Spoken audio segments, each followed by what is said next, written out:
Hey guys, tonight we slip off our shoes and step softly into the warm red dust of 14th century Timbuktu, where sand-strewn streets hum with a faint echo of chanting scholars and the scratch of ink-dipped reeds.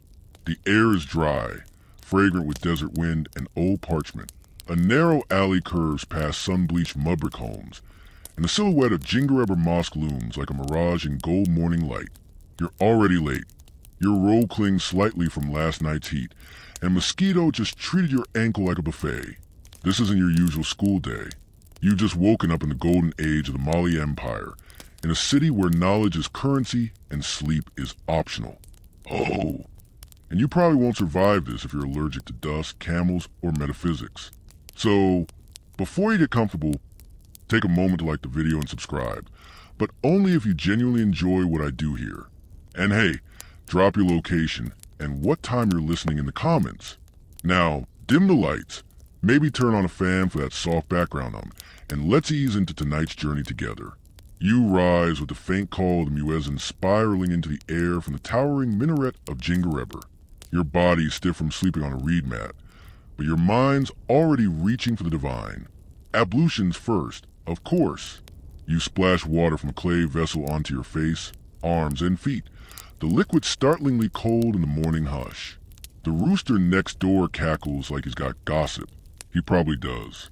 You pull on your pale cotton tunic and turban, still faintly scented with desert herbs your aunt swore would keep the jinn away. They haven't. Out in the courtyard, you join your father and younger brother for far prayer, toes in the cool sand. It's quiet, except for that one neighbor who always clears his throat like he's trying to cough up a demon.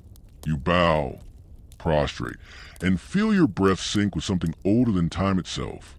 The prayer ends, but your day is only beginning. Back inside, your mother hands you a small pouch of dried dates and roasted millet. Eat. No scholar thinks straight on an empty belly. She's not wrong. You munch while flipping through a worn notebook filled with half-translated lines of Ibn Sina, and notes about which student still owes you a goat for tutoring. Priorities. You sling your leather satchel across your shoulder. It's heavy with scrolls, ink pots, and a particularly stubborn reed, pen you keep meaning to replace. You step into the street, where the sun has begun its golden creep over the rooftops. The shadows are still long, the air still cool, but you know both conditions are temporary. It's going to be hot, and loud, and amazing. The scent of morning fires wafts through the alley. Flatbread baking, spiced tea boiling, someone already frying fish for later. You pass a woman sweeping her doorstep, a boy dragging a goat who clearly wants none of this, and a man loudly explaining to no one that Musa Musa once smiled at him. He says this every morning. No one corrects him. The mud walls of Timbuktu glow warm ochre, sun-blasted and carved with geometric designs. You pass the towering silhouette of Jingareba Mosque, built under the patronage of Musa Musa himself. That's right, the Musa Musa, the gold-flinging, Cairo-running emperor whose pilgrimage made headlines centuries before headlines existed. Historians still argue whether his legendary wealth helped fund Timbuktu's scholarly boom, or just made everything more expensive, including your lunch. You reach the main plaza near Sankore University. It's a hive of robes and whispers, ink-stained fingers and sleepy eyes. Every scholar walks like they're 10 seconds from solving the mysteries of the cosmos, or debating who wrote them down first. You nod at Master Haroon, an elder who once fell asleep mid-lecture and claimed he was accessing deeper truths. No one dared challenge him. Before entering Sankor's compound, you do what any good scholar does. You trade.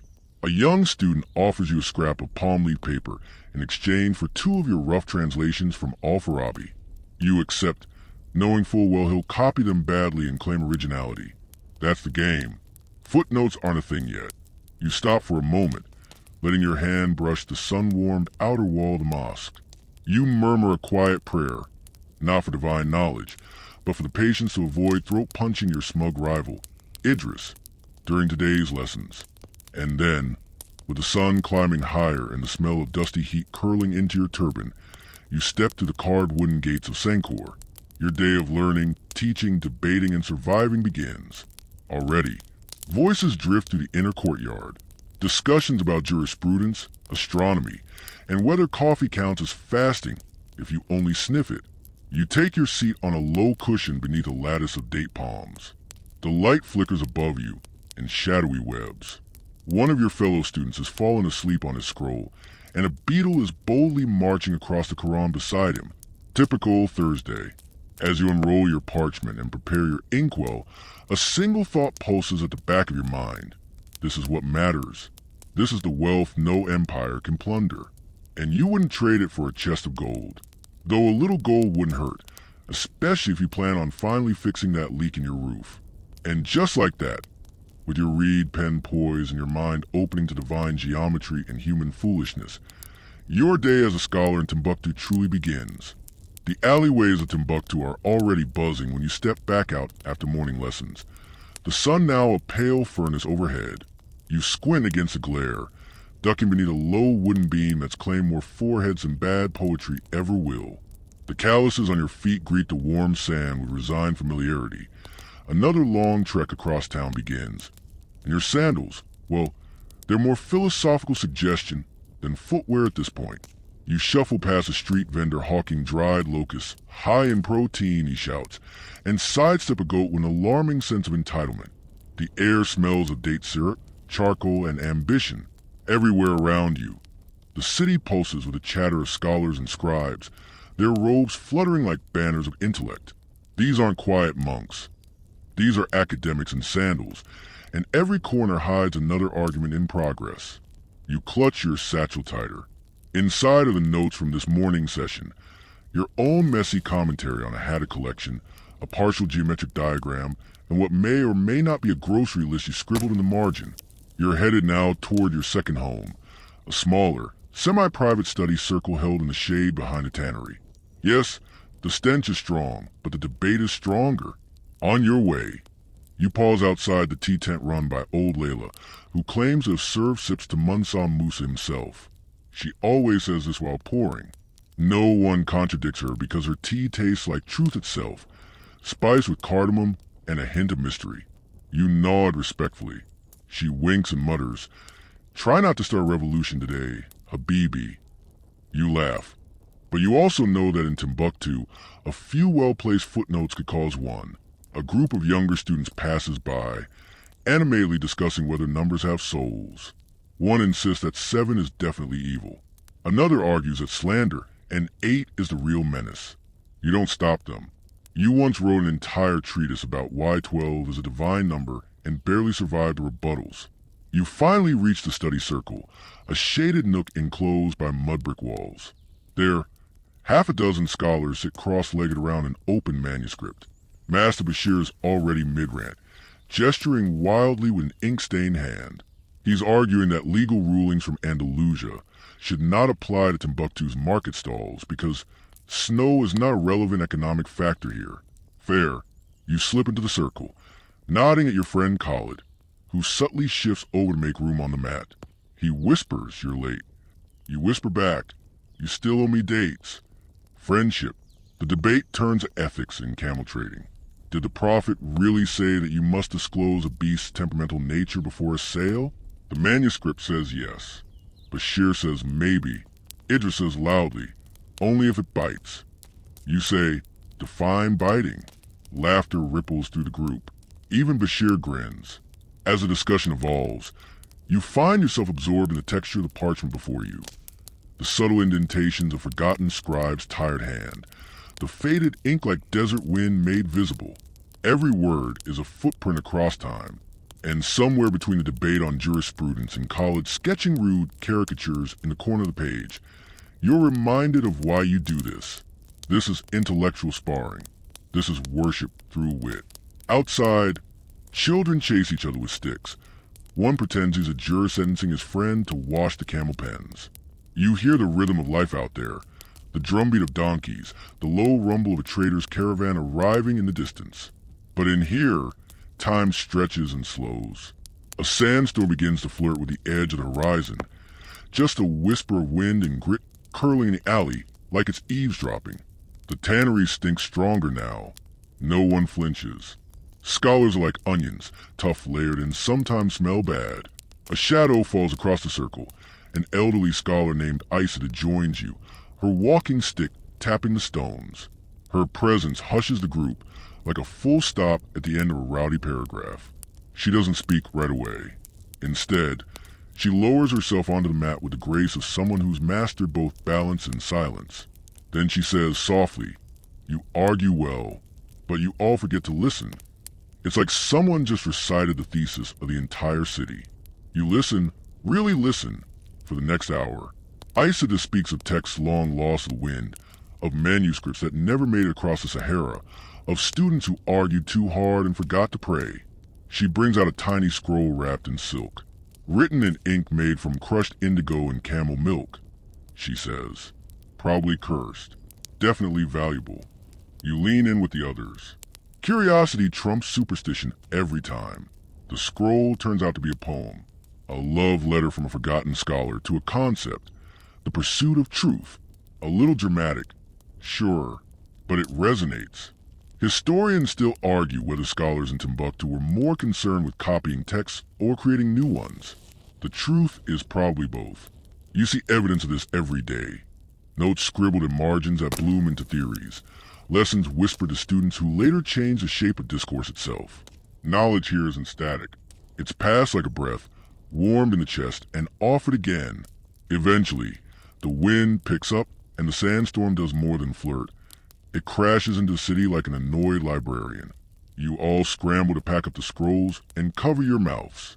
Sand gets everywhere. In your ears. In your eyes. Probably in the folds of your soul. As you stagger out into the street, robes wrapped around your face, you think about the morning's journey, the dusty trek, the eager debates, the way the entire city seems stitched together by argument and prayer. You're exhausted, but you're also strangely elated. And now it's time to visit the library. The sandstorm doesn't last long. Most don't. It's like Timbuktu's version of a coffee break. Disruptive, slightly painful, but somehow necessary. You duck into a narrow alcove as it dies down, coughing out grit and blinking away dust. A chicken scurries past you like it's late for an exam. The city settles again, the sky turning from a blur of beige to its usual piercing blue. You press forward toward the library, not just any library, but your library. Or at least, the one where you spend most of your waking hours and more than a few of your dreams. The doors are heavy wood, carved with crescent moons and palm branches. You push them open and step into a dim, cool sanctum that smells like old ink, goat leather, and the quiet smugness of 1,000 finished manuscripts. Here, knowledge lives in scrolls and codices stacked on shelves, in clay niches, and sometimes just tied in bundles on the floor like firewood. No Dewey Decimal System. No app.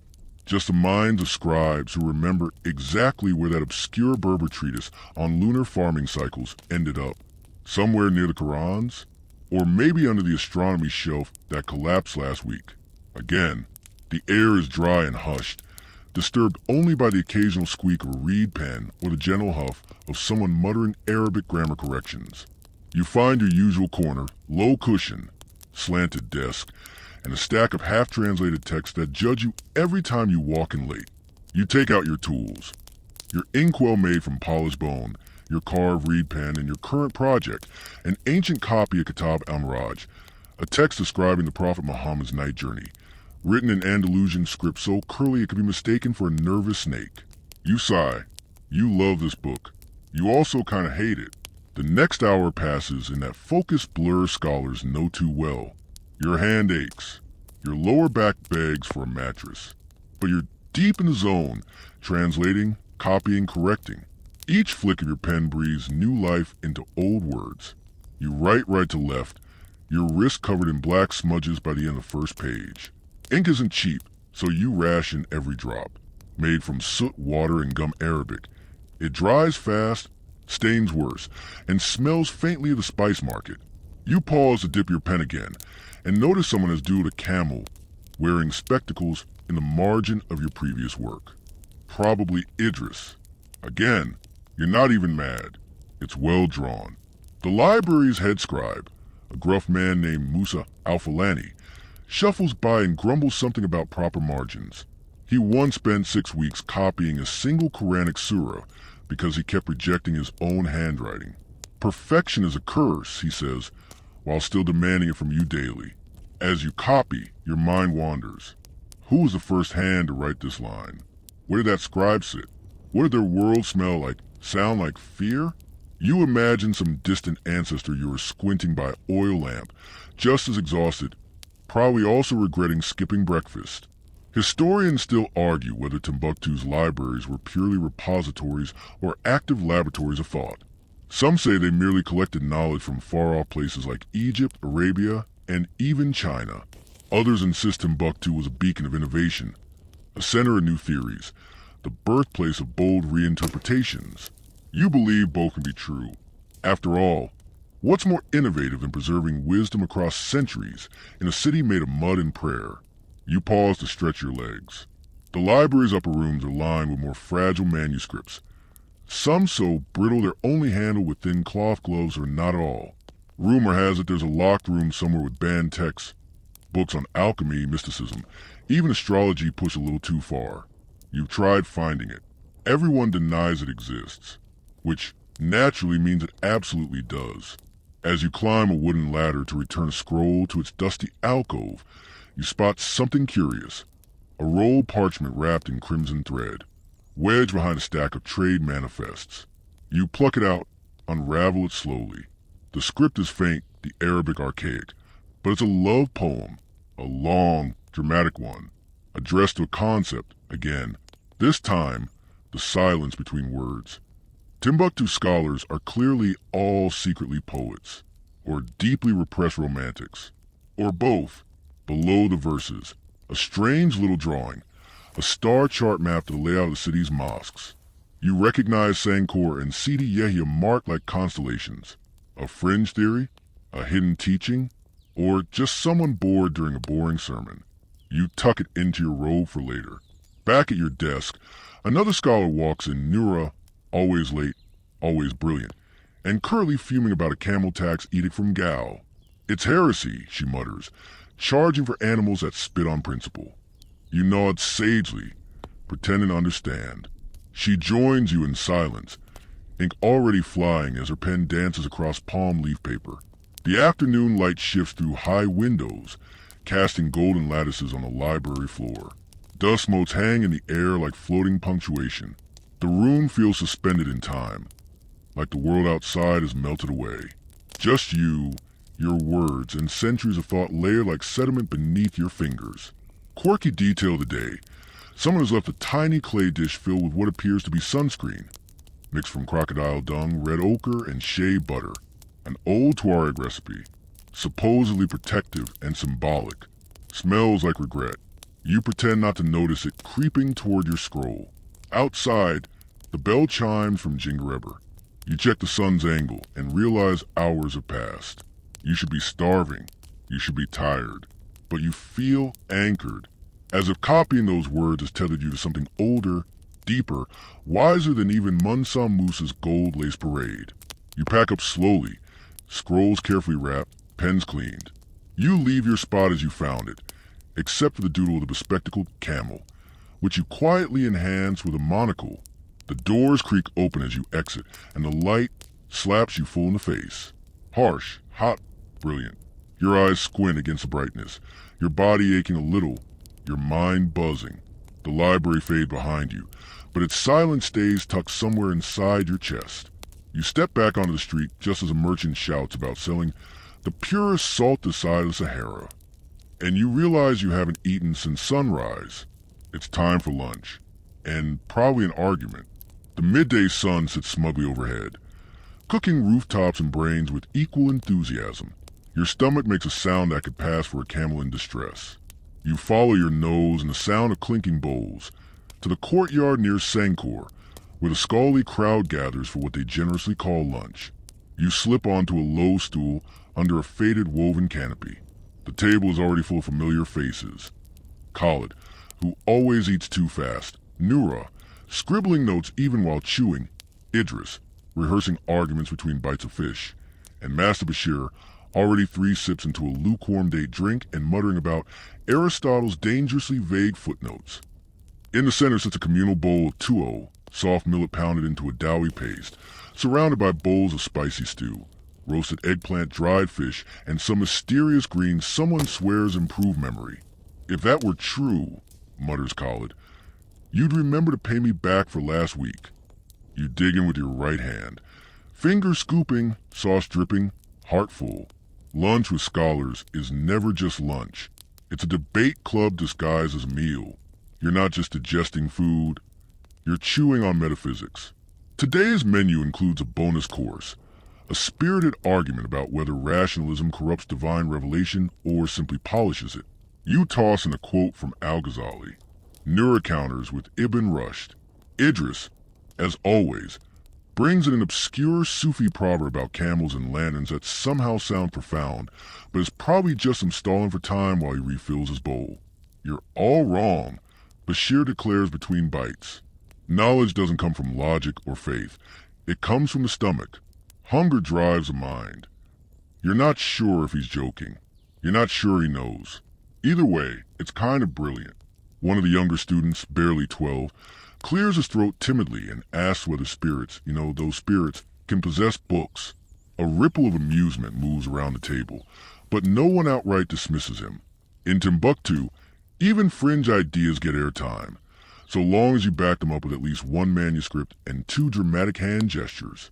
Historians still argue whether this blend of open discourse and strict faith helped or hindered the scholarly environment here. Did it make Timbuktu more innovative or dangerously unstable? You'd argue it made it human. Hungry, dusty, brilliant, and deeply weird. The food dwindles. The arguments evolve. Someone brings up the ethics of lending camels to non-Muslims. Someone else pivots the discussion to dream interpretation in Hadith literature. You've barely finished your last bite when someone recites a line from Aristotle's Metaphysics, and suddenly there's a full-on debate about whether essence precedes existence or the other way around. Lunch is officially over. Now it's just academic theater with a mild risk of food coma. As the sun begins its slow westward slide, you rise from the table with a satisfied groan and sauce on your sleeve. Your limbs feel heavy. Your mind buzzes like a struck bell. You and Nura walk together down the dusty path toward the shaded courtyard where the afternoon lectures will begin. But before you reach it, you spot a traveling merchant rolling up a weathered carpet near the plaza. He lays out a tiny table with scrolls wrapped in lambskin and sealed with wax. Imported text. You glance down. One scroll is labeled on the movements of the celestial orbs. Your fingers twitch. Another bears a symbol you haven't seen before, possibly Turkish, or maybe even Persian. You exchange 3 lengths of wool cloth and a small bronze amulet you found in a book binding for both. Copy them well, the merchant says, winking, or they'll come back to correct your grammar in your sleep. You grin and tuck them into your satchel. There's never enough parchment, but there's always too many books. As you pass under the cool shade of a wall draped in woven mats, a group of students sits in a half circle around an elderly woman named Mzara. She's holding up a wax tablet and lecturing on the ethics of historical record-keeping. Writing history is not about praising kings, she says. It is about choosing which truths survive sandstorms. The crowd is rapt. You linger at the edge, the breeze carrying her words like incense smoke. She's known for once walking barefoot across the Sahel, just to retrieve a single missing commentary.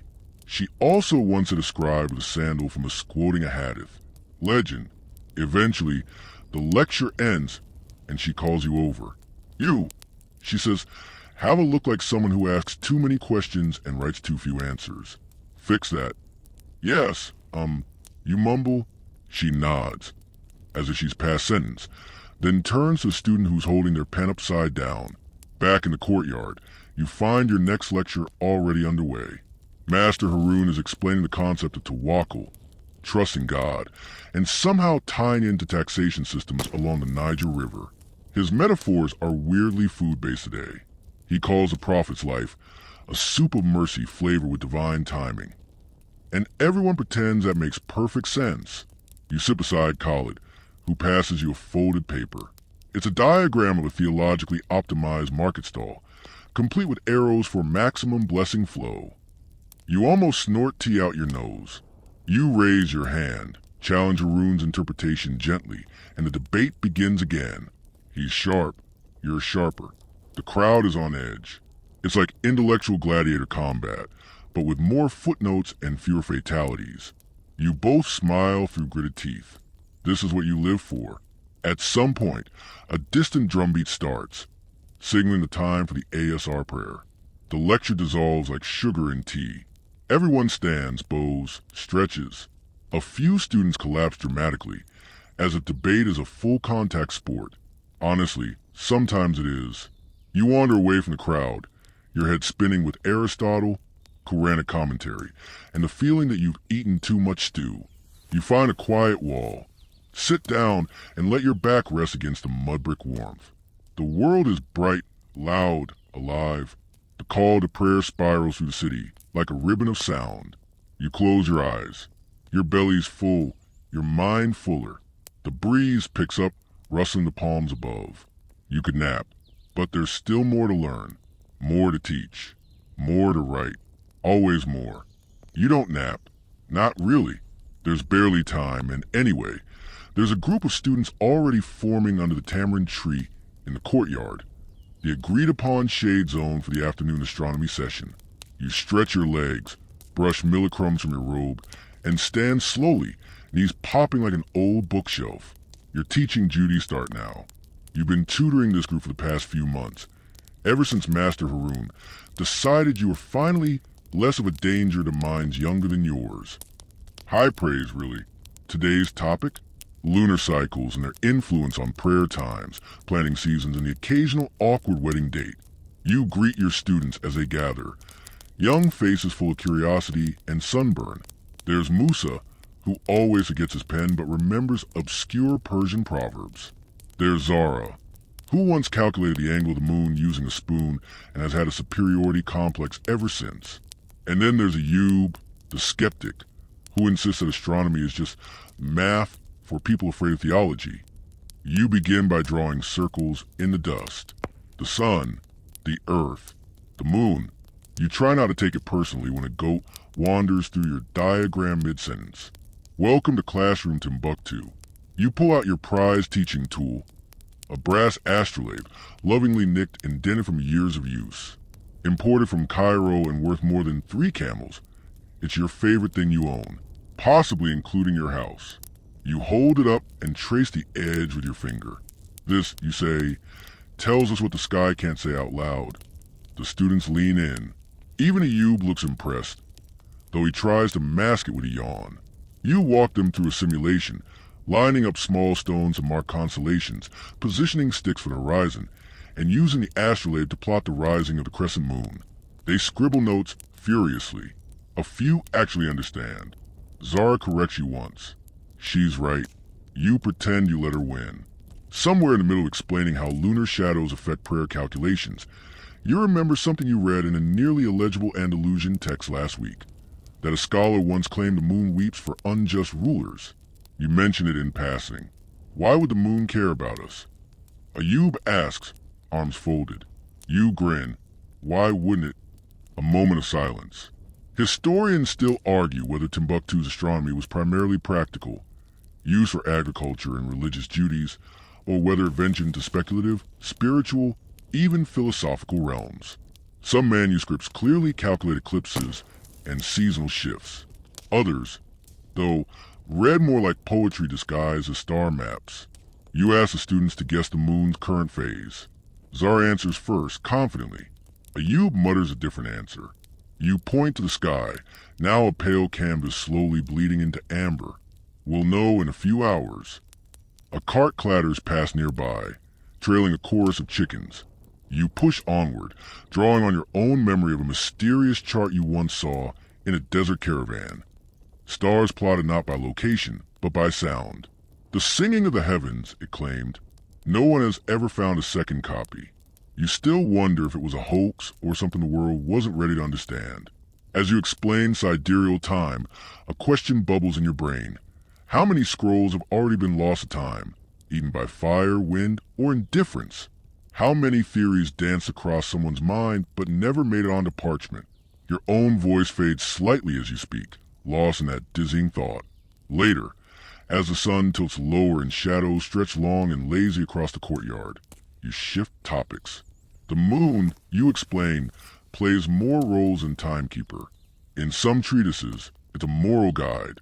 It waxes with mercy, wanes with judgment, or so they say. The students laugh when you describe how one scholar insisted that an eclipse in 1365 was a sign that someone at Sankor had committed an act of plagiarism. You leave out that was supposedly resolved by forcing the accused to copy an entire Hatta collection by hand as penance. Without cushions, quirky tradition of the day, one of your students brings out a small silver charm shaped like a crescent moon. She swears her grandmother wore it during every lecture on astronomy to ward off incorrect calculations. You roll your eyes but secretly think about finding one for yourself. The lesson winds down. You let them ask questions, and the usual flood begins. Is the sky above us really curved? Can the stars help find lost animals? Did a scholar really build a telescope out of polished obsidian? You answer as best you can, and when you don't know, you say so. Honesty is part of your job. That, and the ability to improvise a plausible explanation when the Sultan is listening. As dusk creeps closer, Ayub surprises everyone by offering a small wooden model. He's carved of the phases of the moon. Crude but accurate. He shrugs when you raise your eyebrows. Just something I did while listening to you talk. He says. Zara smirks.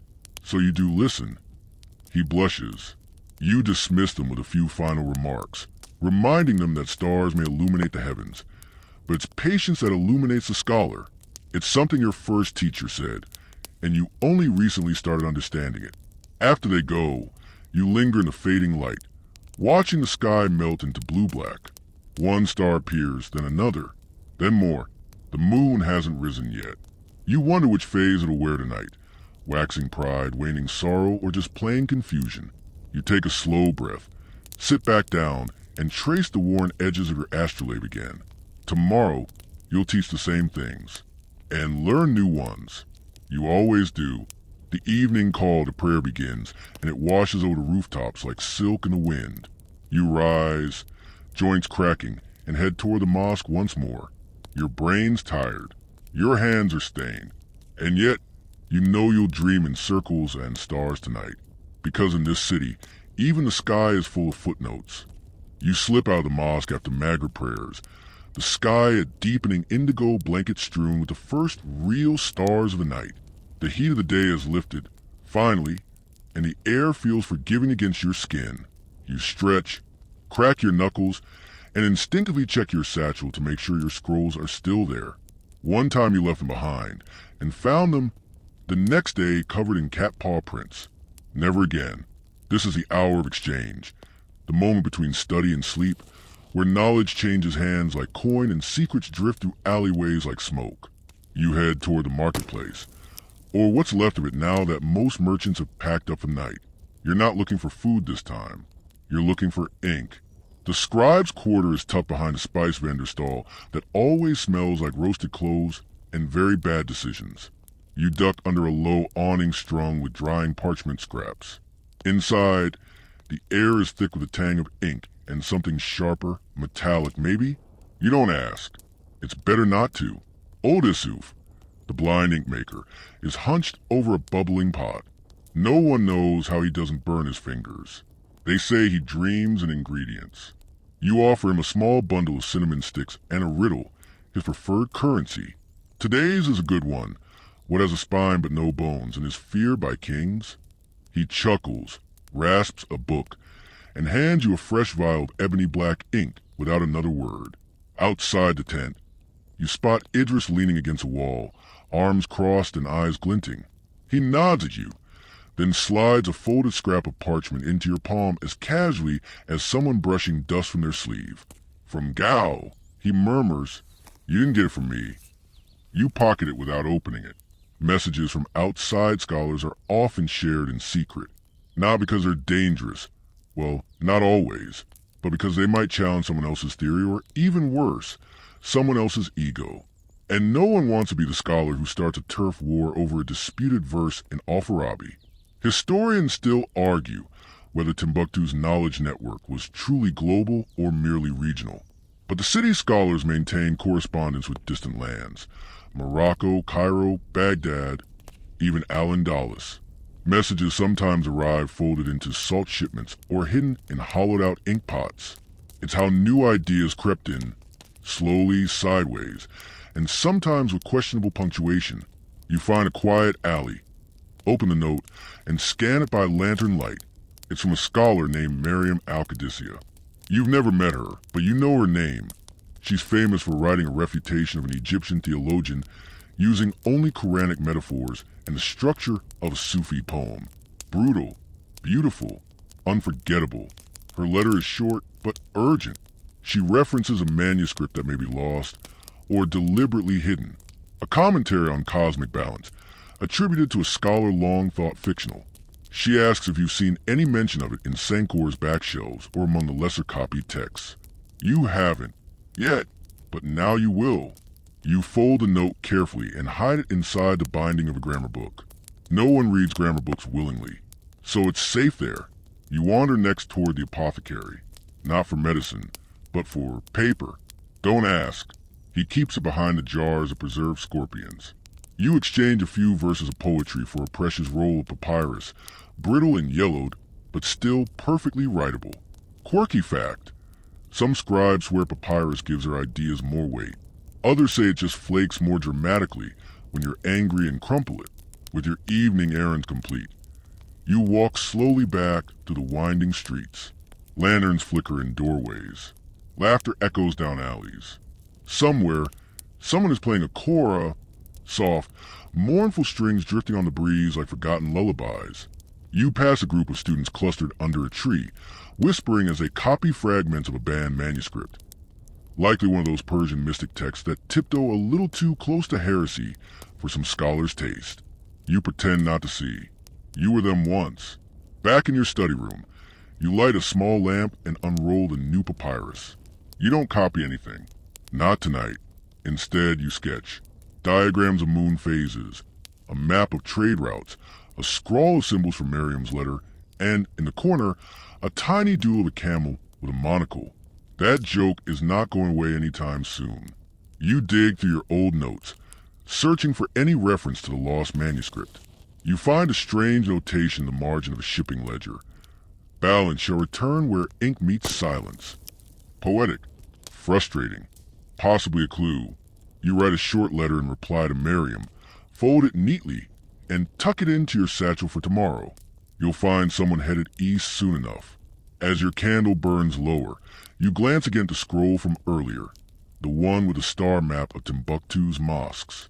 Something about it still nags at you. You spread it on the floor and line it up with a rough city map. The resemblance is loose but compelling. Constellations drawn into clay and call to prayer. Maybe it's coincidence. Maybe it's divine design. Maybe it's just another thing to argue about. The hour grows late. You should sleep. But the mind of a scholar is like a marketplace at dusk, quieting, never silent. You scribble one last line into your journal. Tonight the stars smell like ink and secrets. And with that, you douse the flame, press your forehead gently to the mat, and listen to the hush that falls across the city. It's not silence. It's the sound of 1,000 thoughts settling into parchment. Tomorrow, you'll teach again, argue again, search again. But for now, the scrolls can sleep, and so can you. Night thickens like fresh ink, pooling between buildings and hanging in the corners of courtyards where the day's heat once lingered. You've already prayed Isha, eaten a handful of dates, and rinsed your hands of ink stains, though of course they're still there. They always are, a badge of honor, or possibly a sign that you need better soap. You head toward your favorite part of the evening, debate circle. It's held behind the seedy Yehia Mosque, near a low wall that holds more history than it looks like it should. The scholars here have a simple rule. No prepared notes, no translations, just your wits, memory, and the ability to quote 3 authors with flair and sarcasm. Think of it as a Timbuktu version of late-night TV. But instead of gossip or politics, it's all Quranic exegesis and philosophical throwdowns, served under starlight. You arrive to find the circle already forming, the participants seated on layered rugs and faded cushions. The lanterns burn low, casting shadows that dance across everyone's faces. The air is filled with murmurs, some reciting lines from scripture, others whispering strategy like generals before battle. There's Bashir, ever the provocateur, sipping from a chipped cup and already baiting a younger scholar with a deliberately bad interpretation of Al-Ghazali. There's Isatu, quiet for now, but always ready to drop a one-line rebuke that silences the entire courtyard. And there's Idris, of course, looking far too smug for someone who misquoted Aristotle just last week and got publicly corrected by a 13-year-old. You settle into your usual spot and nod toward Noura, who mouths, "Tonight's topic, free will and divine decree." You groan softly. Nothing ruins your ability to sleep like the paradox of human agency, but you crack your knuckles anyway. Let's dance. The moderator tonight, a stern fellow named Malik who once wrote a love poem to divine justice, raises his hand. The debate begins. It starts, as it always does, with pleasantries and opening arguments, quoting Quranic verses, leaning on the classical scholars. Idris starts strong with a reference to Surah Al-Insan. You counter with a quote from Al-Ash'ari. Someone in the back accuses both of you of ignoring the Mu'tazilite view entirely. You accuse them of ignoring context. Bashir claps like a delighted uncle. The match is on.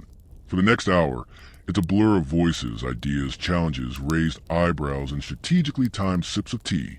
Every time you think you've cornered the logic, someone flips it inside out.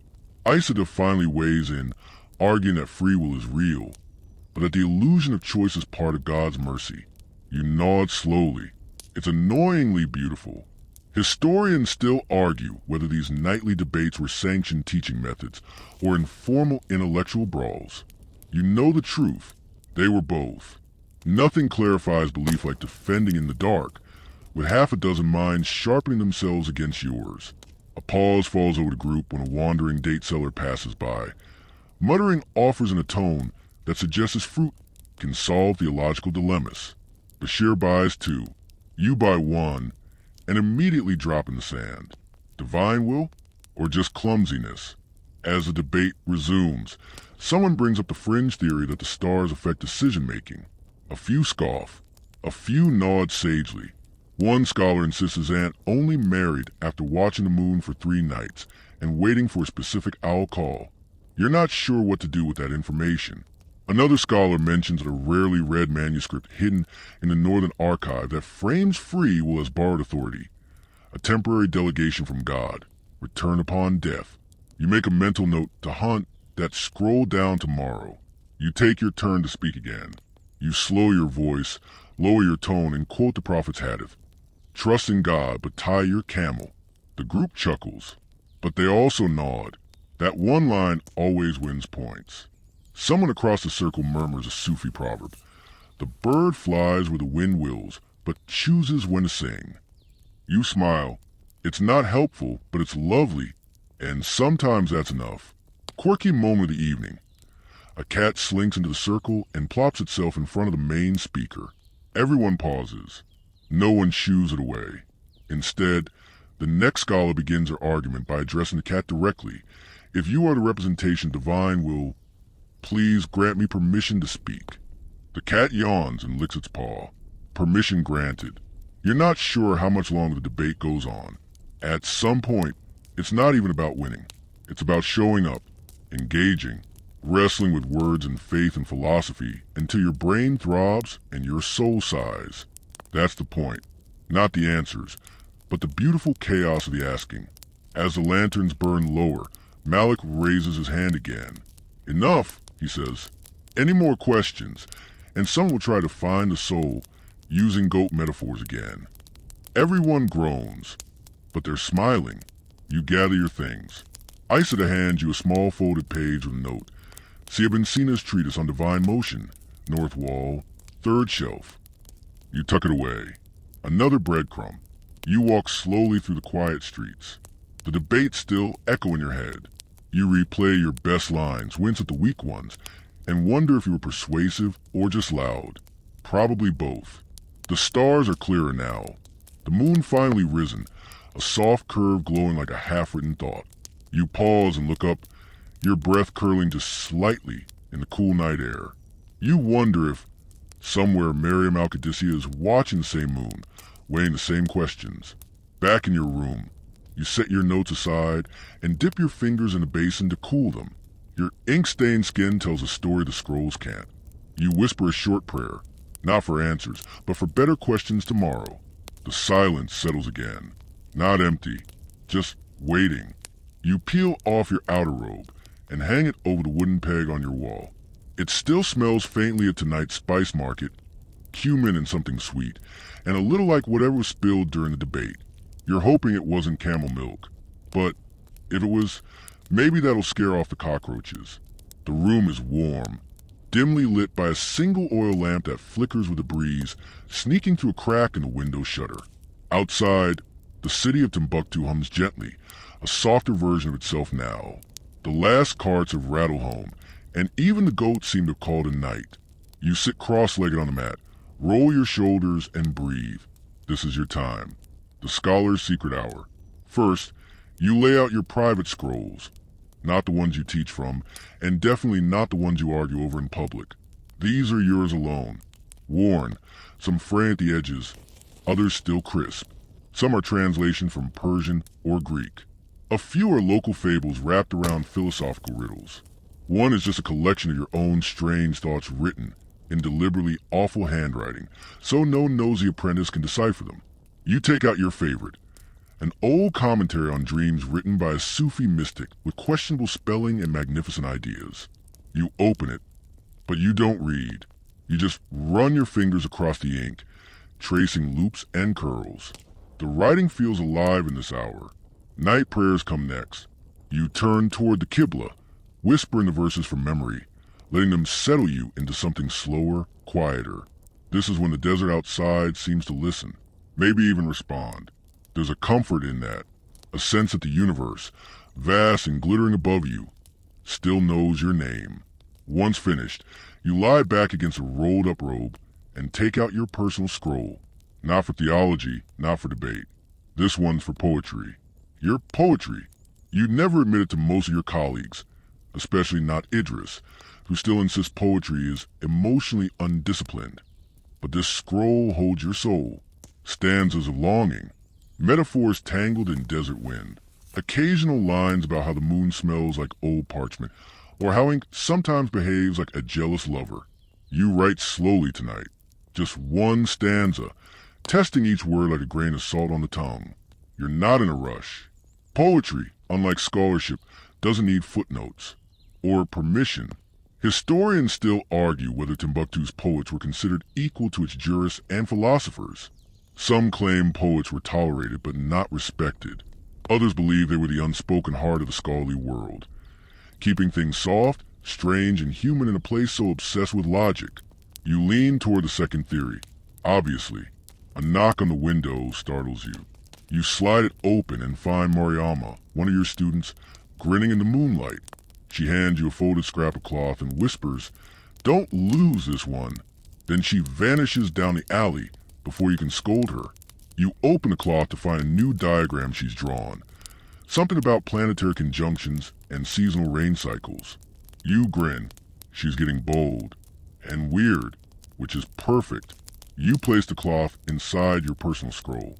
That way, when you're gone and someone reads your secret writings, they'll know you had students who saw the sky a little differently too. Now, about that candlelight. You light a second lamp and open one more scroll, the unfinished one you've been working on for months. It's supposed to be a treatise on logic. It's mostly incoherent diagrams, crossed out sentences, and one strange drawing of a goat wearing spectacles. But tonight, for whatever reason, the ideas start to come. You sketch out a new argument for reconciling divine foreknowledge with human error, using the metaphor of a sandstorm that remembers where every grain has been but doesn't interfere with where they blow. You're not sure it holds up, but it's poetic, and it might annoy Idris. So you keep it. You glance up at the sky through the narrow window slit. The stars are out in full tonight. That bright one, yes, the one just above the edge of your neighbor's chimney. That's serious, isn't it? Or maybe not. You forgot to bring your star chart. Fun fact.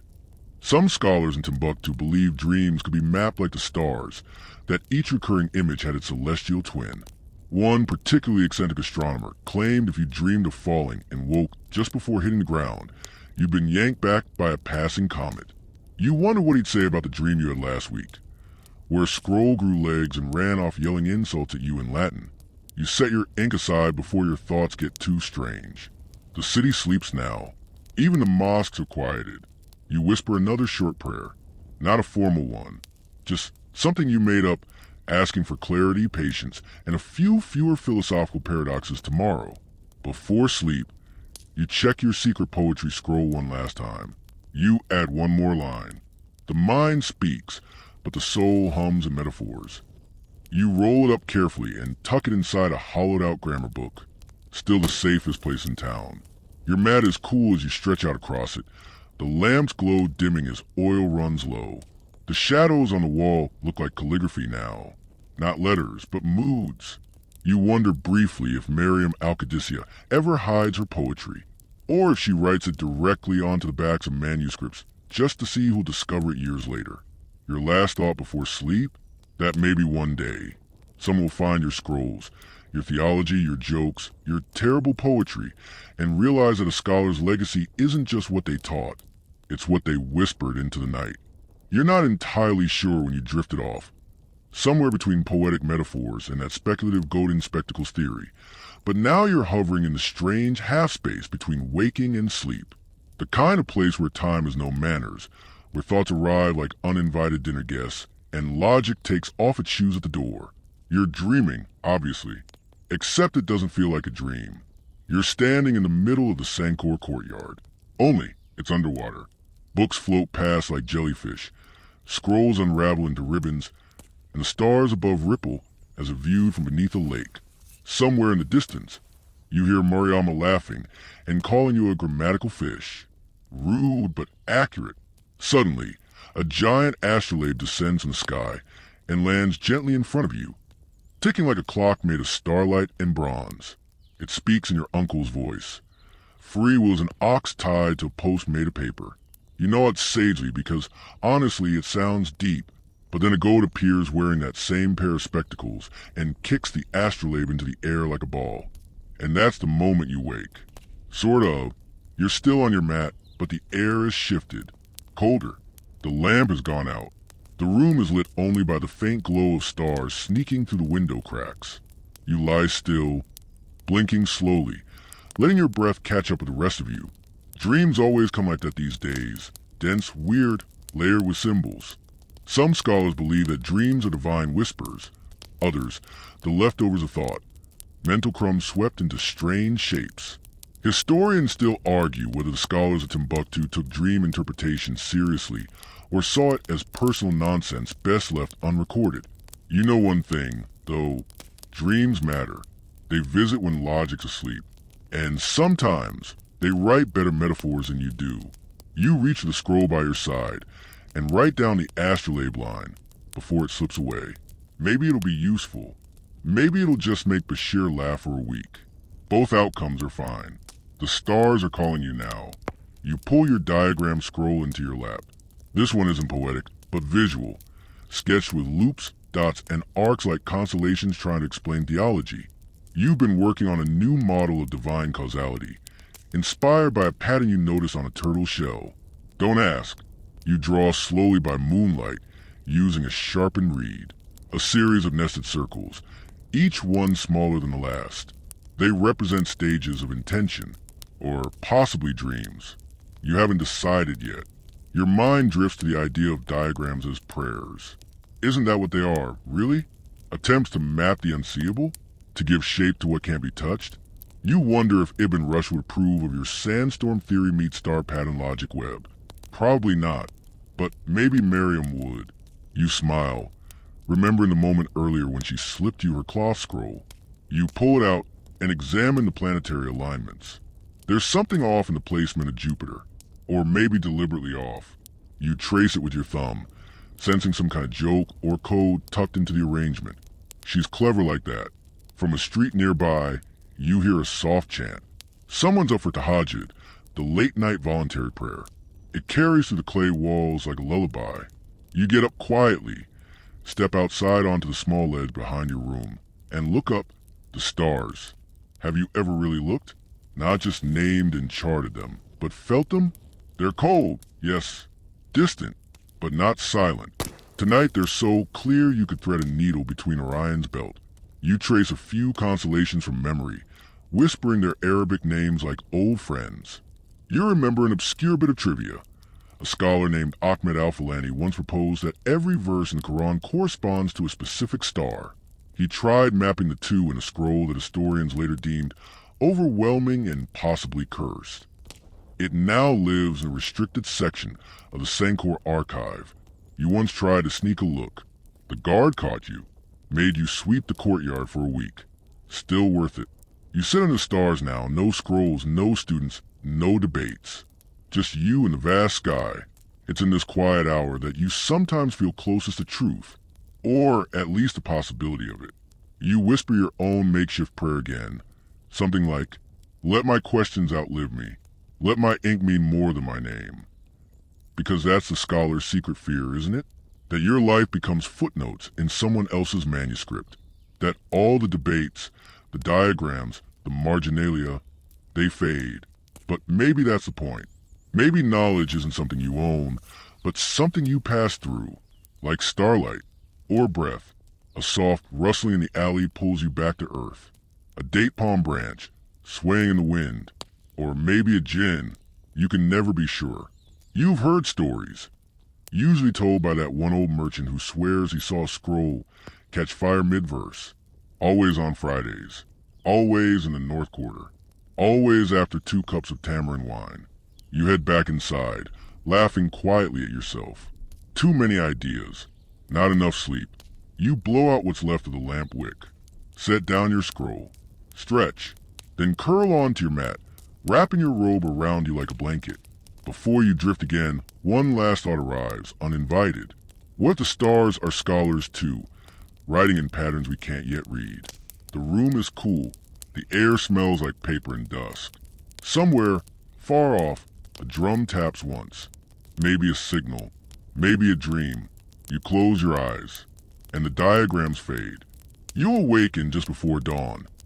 Not because you wanna, but because the roosters of Timbuktu have no respect for scholarship. One begins, and suddenly the rest join like they're competing for a prize. You groan.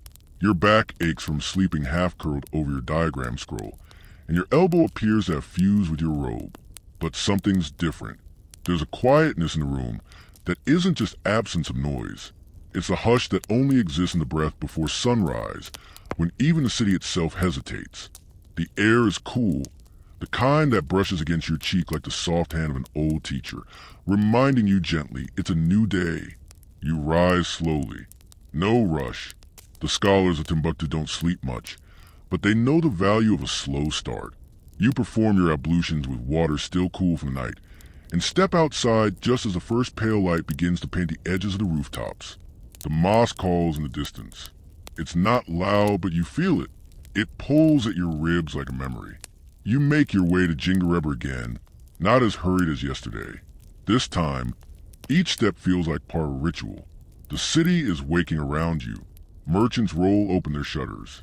A boy chases a chicken through an alleyway, laughing. The scent of baking millet bread floats on the wind. You enter the mosque, sit among the regulars, and listen to the imam's voice as he recites the verses you've heard 1,000 times. And yet, they still find new corners in you to echo in. After prayer, you don't rush out. You sit. You reflect.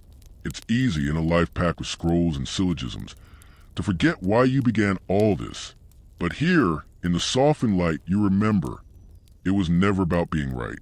It was about being curious. About reaching toward truth with ink-stained hands, knowing you'd never quite touch it, but that reaching was holy. You think of your students, Bashir, who still can't conjugate properly but argues like a philosopher, Mariama, whose diagrams dance just a bit too cleverly, even Idris, who's probably halfway through another 20-page rebuttal by now. You wonder what they'll remember you for. Not your lectures, not your diagrams, but maybe that poem you left hidden behind a grammar book. or the way you always pause during heated debate to ask, "But what do you feel about it?" The call of the city returns as the sun rises fully.